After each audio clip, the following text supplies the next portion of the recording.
మీ మోకాల నొప్పులకు ఎటువంటి సర్జరీ లేకుండా ఎపియాన్ పెయిన్ క్లినిక్ అందిస్తున్న అత్యాధునిక చికిత్స. నమస్తే, వెల్కమ్ టు సుమన్ టీవీ. ప్రస్తుతం చూస్తున్న బిజీ లైఫ్లో అందరిలో చూసే సమస్య ఏంటంటే నిద్రలేమి. ఈ నిద్రలేమి సమస్య ఎందుకు వస్తుంది, దీన్ని ఎలా పరిష్కరించుకోవచ్చు అనే విషయాలు వివరించడానికి మనతో పాటు ఉన్నారు డాక్టర్ చెలిమల శ్రీనివాసరావు గారు, ఆయుర్వేదిక్ ఫిజిషియన్. వారితో మాట్లాడి మరిన్ని విషయాలు తెలుసుకుందాం. నమస్తే డాక్టర్ గారు. నమస్కారం అండి. డాక్టర్ గారు, ప్రస్తుతం బిజీ లైఫ్ అయిపోయింది, నైట్ లైఫ్ అయిపోయింది, అందరూ నిద్రలేమి సమస్యతో బాధపడుతున్నారు, ముఖ్యంగా యంగ్ ఏజ్ వాళ్ళు. ఎందుకంటారు, అసలు దీనికి కారణాలు ఏంటి? సో మీరు చెప్పినట్టే ఇప్పుడు బిజీ లైఫ్ స్టైల్ అనేది కారణము. అయితే ఇక్కడ ఈ నిద్రలేమి అనే దాన్ని మనం ఇన్సోమియా అంటాం, అంటే ఎవరికైతే నిద్ర తక్కువ ఉంటుంది అనేది. బట్ మేము చూస్తున్నది ఏంటంటే నిద్రలేమి సమస్య కన్నా కావాలని తెచ్చుకునే వాళ్ళు చాలా మంది చూస్తున్నారు. అంటే నేను అందరికి చెప్పేది ఒకటి అంటే నిద్ర అనేది అండ్ మనము మోషన్ పాస్ చేయటము, ఆకలి, ఇవి న్యాచురల్గా జరిగే ప్రాసెస్. ఎప్పుడైతే వాటికి ఇబ్బందులు ఉంటాయో అప్పుడు మెడిసిన్ సజెస్ట్ చేస్తాము. కాకపోతే మనకి కావాలని తెచ్చుకునేవి కూడా ఉంటాయి, వాటిలలో ఈ నిద్రలేమి సమస్య. సో ఈ మన busy life style, stress related thing అనే వాటి వల్ల కూడా నిద్ర అనేది తగ్గుతూ వస్తుంది. అండ్ మేజర్గా చూస్తే మన సిటీ అనేది చూస్తే సిటీ లైఫ్ స్టైల్లో నైట్ లైఫ్ అనేది చాలా కామన్గా చూస్తున్నామమ్మా. సో మనకి దేవుడిచ్చిన వరం అని ఏంటంటే ఒక 8 hours అనేది మన బాడీ నిద్రలోకి వెళ్ళాలి. ఆ నిద్రావస్థలో వెళ్ళినప్పుడే మన జీవక్రియ మెటబాలిజం అనేది రిపేర్ చేసుకుంటుంది బాడీని. సో మనకి నేను చెప్పాలంటే ఈ ఇన్సోమియా, నిద్రలేమి వల్ల మిగతా వ్యాధులన్నీ చాలా ఎక్కువగా చూస్తున్నాం. సో వాళ్ళకే మేము అందుకనే మీ నిద్ర ఎలా ఉంది దాని గురించి కరెక్షన్ చేయడానికి చెప్తూ ఉంటాం. కారణాలు చూస్తే నిద్రలేమికి కొన్ని న్యూరలాజికల్ రీజన్స్ అయితే చాలా ఉంటాయి. అది న్యూరో ప్రాబ్లం, ఏజ్ రిలేటెడ్ వల్ల చూస్తుంటాం. బట్ ఈ యంగ్స్టర్స్ లో ఏంటంటే మొబైల్ వాడకం కానివ్వండి, అంటే ఐరిస్ మీద స్ట్రెస్ ఇవ్వడము, అలాగే హైపోథాలమస్ వీటి మీద ఎక్కువ ప్రెషర్ ఇవ్వడం, అంటే లేట్ నైట్స్ మేల్కొని టీవీ చూడడం కానివ్వండి, లేట్ నైట్స్ లో మనం ఎక్కువ లైటింగ్ ఎక్స్పోజర్ అవ్వడం వల్ల, స్క్రీన్ టైం ఎక్కువ అవ్వడం వల్ల, అండ్ జనరల్ గా ఆ నైట్ టైమ్స్ లో మనం ఏమంటాము, ధ్యానం అంటాం, అంటే బట్ ఆ టైంలో డిస్కషన్స్ పెట్టుకోవడము, మాట్లాడడం, ఇవన్నిటి వల్ల బ్రెయిన్ మీద ఆ ప్రెషర్ పెరిగి నిద్ర అనే టైం అనేది తగ్గుతూ వస్తుంది. సో చాలా మందిలో ఇదే చూస్తున్నాం. అయితే డాక్టర్ గారు, దీని నిద్రలేని సమస్య లక్షణాలు మనకి ఎలా కనిపిస్తూ ఉంటాయి? డెఫినెట్లీ 10 మందిలో ఒకళ్ళు మనం చూసుకుంటే నిద్రలేమిలో ఎవరికైతే నిద్ర ఉండదో వాళ్ళు ఎవరితో మాట్లాడరు, చాలా విసుగ్గా ఉండడము, భయపడుతూ ఉన్నట్టు, ఏదో బాధపడిపోతూ ఉన్నట్టు వాళ్ళని చూసినప్పుడే మనకు తెలుస్తుంది. ఎందుకంటే వాళ్ళు ఒక సైకిక్ కండిషన్ లో వెళ్తారు. అంటే ఇది నేను చెప్పేది క్రానిక్ నిద్రలేని వాళ్ళల్లో. సో సరిగ్గా టైంకి తినకపోవడము, వీక్ అయిపోవడము, ఈ లక్షణాలు కనబడుతూ ఉంటాయి. అండ్ ఐస్ చూసినప్పుడు కూడా వాళ్ళ డల్ ఐస్ అంటాము. సో అవి చూసి వాళ్ళతో మాట్లాడినా అర్థమవుతుంది. అంటే ఎలోన్ గా ఉన్నట్టు ఉండడము. Correct, exactly. ఎలోన్ గా ఉండడము, ఒక ఫోబియా అనేది భయపడుతున్నట్టు, ఎదుటి వాళ్ళతో మాట్లాడలేకపోవడము, ఇవన్నీ కూడా క్రానిక్ ఇన్సోమియాలో చూస్తూ ఉంటాం. అంటే డిప్రెషన్ లో ఉన్న వాళ్ళు ఎలా ఉంటారు అలా ఉంటారు. ఎగ్జాక్ట్లీ డిప్రెషన్ అని చెప్పలేం, కానీ అలాంటి లక్షణాలతోనే ఉంటారు. ఈ స్లీప్ లేకపోతే ఇన్ని ప్రాబ్లమ్స్ వస్తున్నాయి కాబట్టి మనం దీన్ని అరికట్టించాలంటే మనం ఎలాంటి సొల్యూషన్ ఉంది మన దగ్గర? జనరల్ గానే మనం అన్నట్టు ఇది మన బయోలాజికల్ క్లాక్. మనము ఏ కంట్రీలో ఉన్నా కానీ రాత్రి అనేది పడుకోవాల్సిందే. అలా పడుకుంటేనే మన మెటబాలిజం అనేది కరెక్ట్ అవుతుంది. 8 hours అనేది ఇది యావరేజ్ గా మనం పడుకునేది. చిన్నపిల్లల్లో చూస్తే మోర్ దెన్ 12 hours 16 hours కూడా పడుకుంటారు. ఏజ్ అవుతున్న కొద్దీ కొంచెం తగ్గుతూ వస్తుంది. బట్ ఒక 6 to 8 hours అనేది మాత్రం రెస్టింగ్ అనేది చాలా అవసరం అది. సో ఇది కారణాలు ఎలా మనం ఈ లైఫ్ స్టైల్ ఇవన్నీ అంటున్నామో దాని సొల్యూషన్ కూడా అక్కడే ఉంది. మనం కొంతవరకు మన బిజీ లైఫ్ స్టైల్ని ఒక టైం వరకు కట్టడి చేసుకొని, అండ్ ఎస్పెషల్లీ లేట్ నైట్స్ తినకుండా ఎంత ఎర్లీగా మనము భోజనం చేసేసి ఉంటే మన బాడీ అనేది రిసీవింగ్ స్టేజ్ అంటాం, అంటే ఒక పాజిటివ్ ఎనర్జీలోకి వెళ్తుంది. డైజెషన్ ప్రాసెస్ అనేది కూడా ప్రాపర్గా జరుగుతుంది.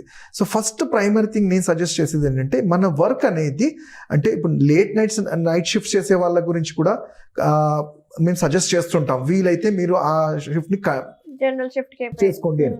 బట్ కాని పక్షంలో వాళ్ళని ఇంకా దాని తగ్గ సూచనలు చేస్తుంటాం. బట్ మామూలు వాళ్ళలో మనము ఎంత ఎర్లీగా తిని అంత ఎర్లీగా బెడ్కి వెళ్ళాలి. సో చేస్తే చాలా మటుకు 90% ఆఫ్ ఇన్సోమియా తగ్గుతుంది. ఇంకా కొన్ని న్యూరలాజికల్ కండిషన్స్ ఉంటాయి, అలాంటప్పుడు మేము కొన్ని ట్రీట్మెంట్స్ అడ్వైస్ చేస్తాం. అయితే ఇప్పుడు ఉన్న జనరేషన్లో మేము ఆయుర్వేదంలో దీనికి ఈ నిద్ర లేమితనానికి మేము పంచకర్మాలు శిరోధార అంటాం. మీరు చాలా చోట్ల చూసుంటారు, ఆయిల్ని ధారగా వేయటము అండ్ కొంచెం లైట్గా అభ్యంగనం చేయటం. ఎందుకు అంటే ఈ ఉండే న్యూరాన్స్ అనేవి అనేవి. అంటే సెరోటోనిన్ అనే న్యూరాన్ అనేది చాలా యాక్టివ్గా అది హార్మ్ చేస్తూ ఉంటుంది. యాక్టివ్ అంత యాక్టివ్ ఆ టైంలో ఉండడం కరెక్ట్ కాదు కాబట్టి శిరోధార ఇవన్నిటి వల్ల న్యాచురల్ గానే బాడీని ఆ నిద్రావస్థకి తీసుకెళ్తూ ఉంటుంది.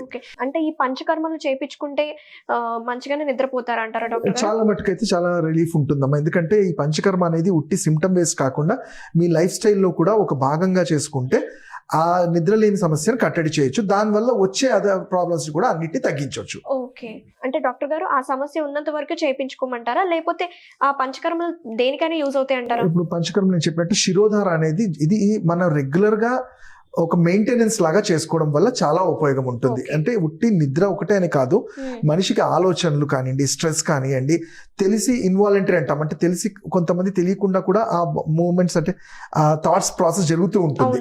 సో దానివల్ల నెగటివిటీ అనేది బాడీలో ఉంటుంది. సో దాన్ని కంట్రోల్ చేయడానికి శిరోధార కానీ నస్యకర్మ కానీ ఇవి మంచిగా హెల్ప్ చేస్తాయి. ఓకే, ఇంకోటి ఏంటంటే డాక్టర్ గారు, నేను ఒక ఆర్టికల్లో చదివింది ఏంటంటే ఈ ఇన్సోమ్నియా ప్రాబ్లం ఉన్న వాళ్ళకి గ్రెలిన్ అనే హార్మోన్ ఎక్కువ సెక్రెట్ అవ్వడం వల్ల ఎక్కువ తింటారు, ఎక్కువ ఆకలి అయ్యి ఎక్కువ లావైపోతారు అని విన్నాను. ఇది ఎంతవరకు కరెక్ట్ అంటారు? ఇది 100% ట్రూ అమ్మా. ఎందుకంటే మన బాడీ అనేది ఈ హార్మోన్స్ అనేవి ఎప్పుడైతే నేను చెప్పినట్టు ప్రాపర్గా వెళ్ళినప్పుడు అన్నీ ఇంబ్యాలెన్స్ అవుతాయి.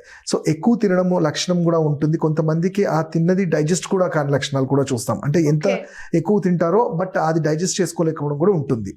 సో ఈ హార్మోన్ ఇంబ్యాలెన్స్ అనేది జనరల్ ఇన్సోమ్నియా కండిషన్స్ లో చూస్తూ ఉంటాం. ఇది కరెక్టే అంటారు? కరెక్ట్ అండి. అయితే మా వ్యూవర్స్ కోసం ఇన్సోమ్నియా ప్రాబ్లమ్ తో బాధపడుతున్న వాళ్ళకి మీరు ఒక చక్కటి టిప్ చెప్పగలుగుతారా? తప్పకుండా. అంటే మనకి ఇంతకు ముందు ఇంట్లో ఆడినట్టే పాలల్లో చల్లపాలు రాత్రిపూట తాగమనడం కానివ్వండి, అండ్ అరటిపండు తినడం కానివ్వండి. అంటే రాత్రి అంటే మరీ లేట్ నైట్స్ అని కాదు, 6:30-7 ఆ టైంలో మనం ఎర్లీగా డిన్నర్ చేసి తర్వాత తీసుకోవడము. అండ్ జనరల్గా మేము మంచి సక్సెస్గా చూసింది ఏంటంటే పాలలో పసుపు వేయటం, పసుపు కొమ్మని డైరెక్ట్గా పౌడర్ చేసుకొని ఒక 1/2 టీ స్పూన్ వేయటం వల్ల, అలానే గసగసాలు అంటాం ఇంట్లో దొరికేది, దాని పౌడర్ ఒక 1/2 గ్రామ్ అలాంటివి తీసుకోవడము ఇవన్నీ. అండ్ ఇంకోటి ఐ మీద కొంచెం మనము ఐస్ ప్యాక్స్ పెట్టడము. మన general ice pack, ice cubes ఏనమ్మా, వాటిని ఐస్ మీద పెట్టడము. ఇవన్నీ కూడా ఏంటంటే పైత్య లక్షణం, అంటే పైత్యాన్ని తగ్గించడం వల్ల ఫర్దర్ గా బ్రెయిన్ మీద ఆ ప్రెషర్ తగ్గుతుంది. సో నిద్ర రావడానికి హెల్ప్ అవుతుంది. ఇవి కూడా కాకుండా సైడ్ ఎఫెక్ట్స్ లేని మా దగ్గర ఆయుర్వేదంలో ఉన్నది అంటే బ్రాహ్మి అంటాం. చాలా మటుకు వినే ఉంటారు. బ్రాహ్మి తైలం అనేది పిల్లలకి మెమరీ కోసం ఇస్తుంటాం. ఇది వీళ్ళకి హోమ్ రెమెడీ లాగా ఆ తైలంలో దొరికినప్పుడు రాత్రి పడుకునేటప్పుడు రాస్నాది చూర్ణం అనే ఔషధంలో ఈ తైలాన్ని కలిపి మాడా అంటాం కదా, రబ్ చేస్తే దాని వల్ల కూడా కొంత నిద్ర అనేది వస్తుంది. But at the same time మేము చెప్పేది అంటే ఎంత లేట్ అవర్స్ కాకుండా తొందరగా పడుకోవడానికి ఫస్ట్ మన నుంచి కృషి ఉండాలి. సో లైట్స్ వేసేసి లేకపోతే ఏదో డిస్కషన్ పెట్టుకొని పడుకున్న కాకుండా ఒక ఆ సరౌండింగ్స్ కూడా అలా ఉండగలిగితే తప్పకుండా మంచి రిజల్ట్స్ ఉంటాయి. ఇంకోటి డాక్టర్ గారు, కొంతమందికి బెడ్రూమ్ లో అయితే లైట్స్ ఉంటేనే నిద్ర పడుతుంది అనే అపోహలు ఉంటాయి కదా, అవి ఎంతవరకు కరెక్ట్ అంటారు? లైట్స్ ఉండడం మంచిదే అన్న? అది అపోహ అమ్మా. ఎందుకంటే లైట్స్ ఉండడము ఆ టైంలో అదే కదా, మన నిద్రలో మనకి ఎప్పుడు అంటే మనం చూస్తే ఒక బ్లాక్ కలర్ గానే ఉండాలి అంటాము. అంటే ఇలానే మన బ్రైట్ లైట్స్ అనేవి మనకు తెలియకుండానే మన పిగ్మెంట్స్ కానీ మన బ్రెయిన్ కి అబ్జర్వ్ పెంచుతూ ఉంటుంది, అంటే యాక్టివ్ గా ఉంచుతుంది. అది నిద్ర టైంలో ఉండకూడదనే చెప్తాము. ఓకే డాక్టర్ గారు, మరి ఆహార విషయాలకు వస్తే ఈ నిద్రలేని సమస్యతో బాధపడుతున్న వాళ్ళు ఎలాంటి ఆహారం తీసుకుంటే బాగుంటుంది అంటారు? జనరల్ గా ఇప్పుడు నేను ఇంతకుముందు చెప్పినట్టు నిద్రలేమి అనేది పైత్యాన్ని పెంచుతుంది అంటాం. పైత్యం అంటే కోపం రావడం కానివ్వండి, హైపర్ గా అయిపోవడము, బాడీలో మెటబాలిక్ గా హార్మోన్స్ పెరిగినప్పుడు పైత్యం పెరుగుతుంది. సో ఈ పైత్యాన్ని తగ్గించే ఫుడ్స్ అంటే సాత్విక ఫుడ్ అని ఉంటాం, మనం వినుంటాం, సాత్విక రజసిక అంటాం. సో సాత్విక ఫుడ్స్ తీసుకోవడం వల్ల అంటే ఈజీగా డైజెస్ట్ అయ్యే ఫుడ్స్, మన బాడీని ఎక్కువగా డైజెస్ట్ అంటే ఎక్కువ స్ట్రెయిన్ చేయని ఫుడ్స్ లైక్ అన్ని ఆకుకూరలు కానివ్వండి, ఫ్రూట్స్ తీసుకోవడం వల్ల మనము ఈ ఇన్సోమ్నియాని కట్టడి చేయగలుగుతాం. But at the same time వీళ్ళకి నాన్ వెజ్ ఐటమ్స్, పచ్చళ్ళు ఇలాంటివి తగ్గిస్తే ఇంకా చాలా బెటర్ అమ్మా.